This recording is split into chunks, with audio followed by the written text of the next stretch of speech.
Bom, gente, a gente vai começar então o estudo dos números complexos.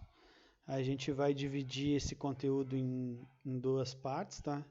Nossa primeira parte, então, agora aqui a gente vai falar das propriedades, né? E na segunda parte a gente vai falar das operações com números complexos, tá? Primeiro a gente vai conhecer eles, saber algumas coisas sobre os números complexos, depois vamos começar a fazer operações com eles. Operações de adição, subtração, multiplicação, divisão, potência, tudo isso, tá? Bom, lembrando, se vocês tiverem alguma dúvida aí, mandem um e-mail, tá aqui o nosso novo e-mail, tá? matemática.albertcolégio@outlook.com. Nossas avaliações e dúvidas agora vocês passem a enviar para esse e-mail, tá ok? Bom, gente, vamos fazer uma introdução então aqui aos números complexos, tá? Para a gente entender o que significa isso, o que significa o número complexo. Vamos considerar essa equação aqui, x² menos 2x mais 5 igual a 0. Para resolver essa equação, a gente usa a fórmula de Bhaskara, né? Do primeiro ano, que a gente trabalhou em funções, bastante fórmula de Bhaskara, né? Resolve, então, através desse método. Primeiro substitui os valores ali e tal, aí a gente vai fazer os cálculos, a gente fez chegar nessa parte da equação onde a gente tem uma raiz de menos 16, uma raiz negativa. A gente ainda pode trabalhar isso aqui, né? Essa raiz de menos 16, na verdade, tu pode escrever ela como 16 vezes menos 1, também vai dar menos 16, só que aí dessa forma a gente consegue extrair a raiz do 16 aqui, porque ele é positivo, então a gente consegue extrair a raiz de 16, que é 4, mas o menos 1, aquele ali vai ficar dentro da raiz, não tem o que fazer, porque raiz negativa não existe, né? Raiz de número negativo não existe. A gente ainda pode simplificar aqui, poderia simplificar esses números que são todos pares. Aí o resultado ali então ia ficar 1 mais ou menos 2 vezes a raiz do menos 1.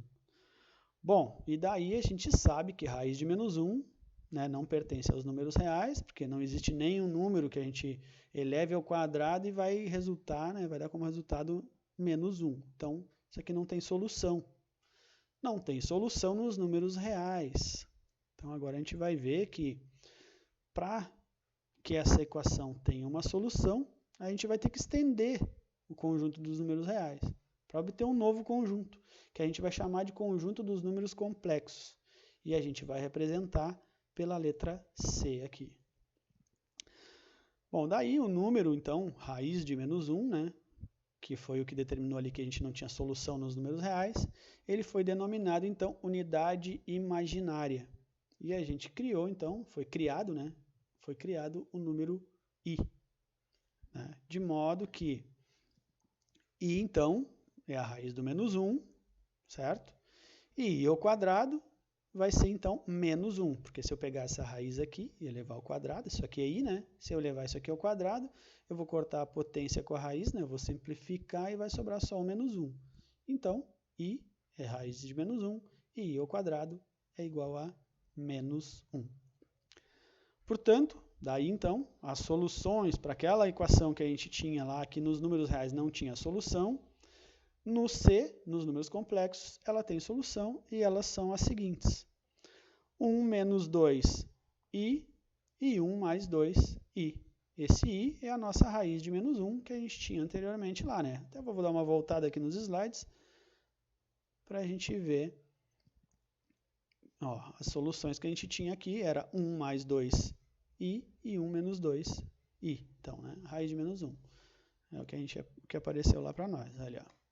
1 menos 2i, então, né, 1 menos 2, raiz de menos 1. 1 mais 2, raiz de menos 1. Nos números complexos, a gente usa para raiz de menos 1 o i, e essa é a solução nos números complexos dessa equação. Mas a gente não vai precisar fazer todo esse trabalho aí, tá? A gente vai trabalhar basicamente com esses números complexos aqui. A gente não vai precisar resolver essa equação para chegar nesses números. Esses números já vão ser dados e a gente vai fazer nossos cálculos, as nossas operações a partir desses números complexos aqui. Tá? Bom, a forma algébrica, então, de um número complexo, né, vai ser a seguinte. Todo número z ele pode ser escrito dessa forma, que a gente vai chamar de forma algébrica. O z, que é o nosso número complexo, z, então, é igual a A mais BI. Nesse formato, ele tem duas partes, o nosso número complexo. A parte real, que é o nosso A aqui, o primeiro número, tá? Ó, o A é a parte real, vai ser um número real, mais um B vezes I. O B vai ser a parte imaginária. Não é o BI, tá? É só o B. O I que está aqui, que é a parte, que é o fator imaginário, digamos assim, é o que a gente que vai nos determinar que esse número B, esse valor que está aqui, ele é a parte imaginária. O I, então, não vai ser parte imaginária, tá bem? Não é unidade imaginária, mas não é parte imaginária. Parte imaginária é o B. Tá? Bom, aí a gente vai representar dessa forma, o RE de Z, então, a parte real do Z é o A e a parte imaginária do Z é o B. Reparem que está sem o I aqui, né? Porque o I é a unidade imaginária, não a parte imaginária. Bem? Então, temos 3 exemplos aqui, vamos separar as partes reais e as partes imaginárias de cada um deles. Então, nesse primeiro número complexo, a parte real, que é o primeiro número aqui, né, que é o A, onde não tem a letra I ao lado, essa é a parte real. A parte real do Z é o 3. E a parte imaginária é o 5, né, sem o I. A parte imaginária não conta o I. O I é só para determinar que aquele número ao lado é a parte imaginária do Z. Não esqueçam isso, gente.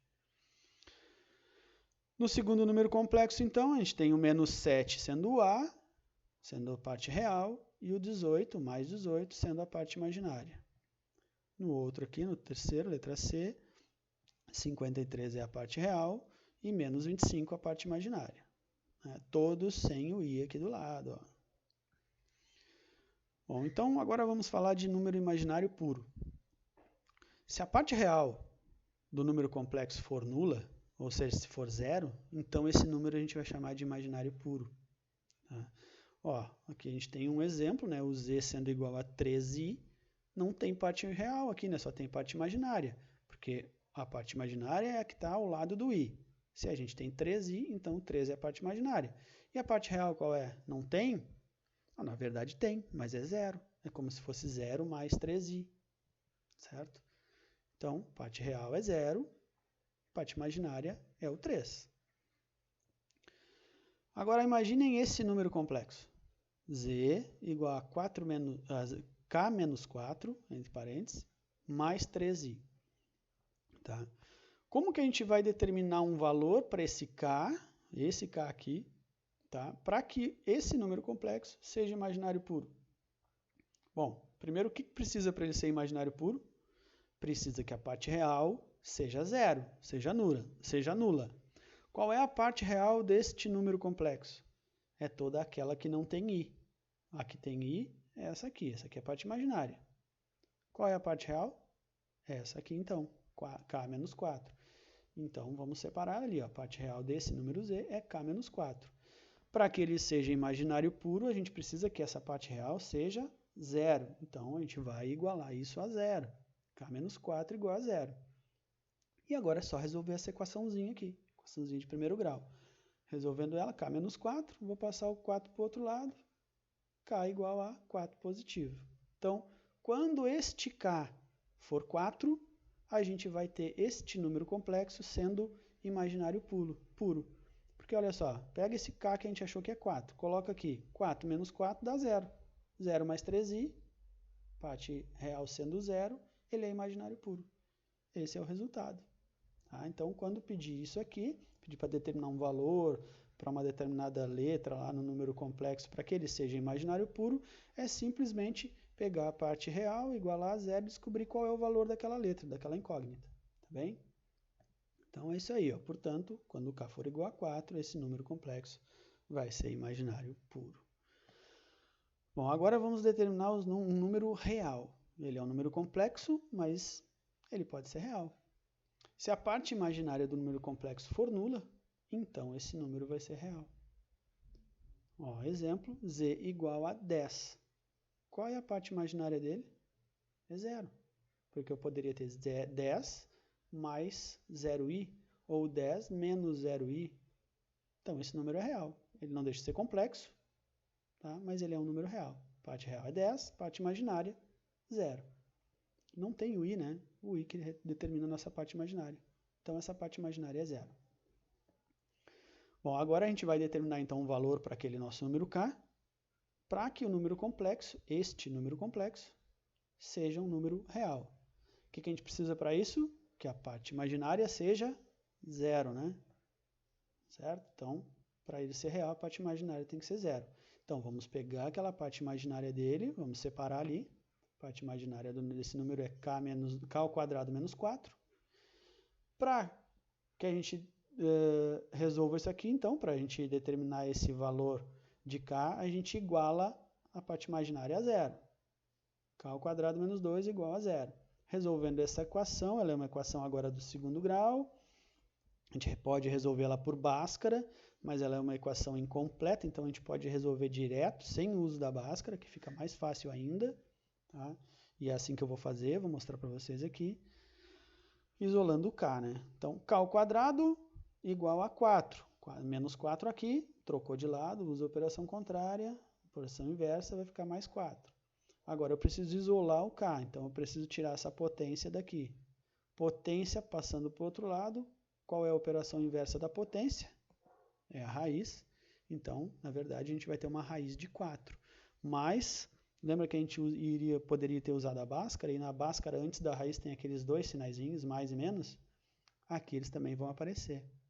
Então, vai ser mais ou menos a raiz do 4.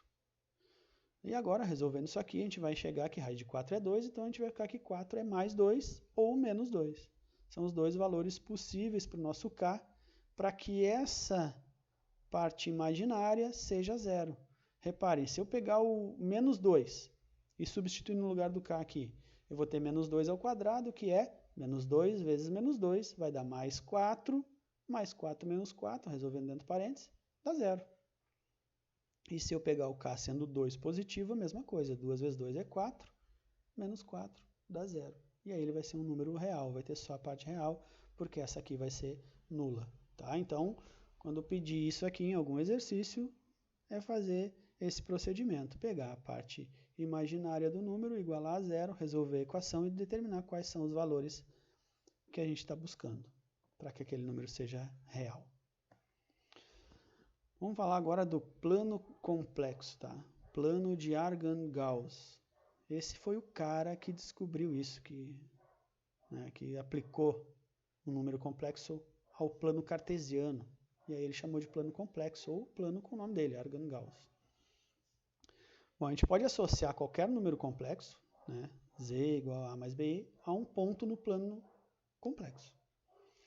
Aqui está o nosso plano complexo, a gente tem aqui um eixo imaginário, tá, que é o eixo das ordenadas aqui, o eixo y, né, é o nosso eixo imaginário. E no eixo x, né, a gente vai dizer que é o eixo real, nosso eixo das abscissas aqui, onde vai a parte real. Bom, então, vamos lá, no eixo das abscissas, né, no eixo real, a gente vai representar a parte real. A parte real é o A. Aqui a gente vai representar, então, a nossa parte real do número complexo. E no eixo das ordenadas, a gente vai representar a parte imaginária, né, que é o nosso B, dessa forma aqui. Então, o nosso ponto AB, certo? Eu vou ter um valor lá, eu tenho, sei lá, 2 mais 3i. Então, o meu 2 aqui, o meu 2 aqui, o meu 3 aqui, e o meu ponto é 2, 3.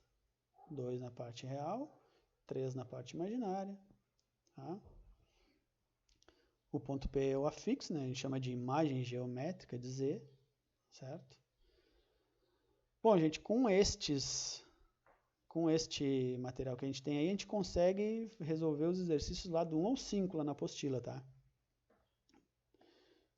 Na próxima aula, então, a gente vai trabalhar as operações com os números complexos, né? Acompanhe a próxima aula, a próxima videoaula, né? Não percam, a gente vai ter uma boa explicação dessas operações aí, e vai ser importante para vocês resolverem os problemas. Tá? Espero vocês na próxima, então. Por hoje era isso. Tchau, tchau, gente.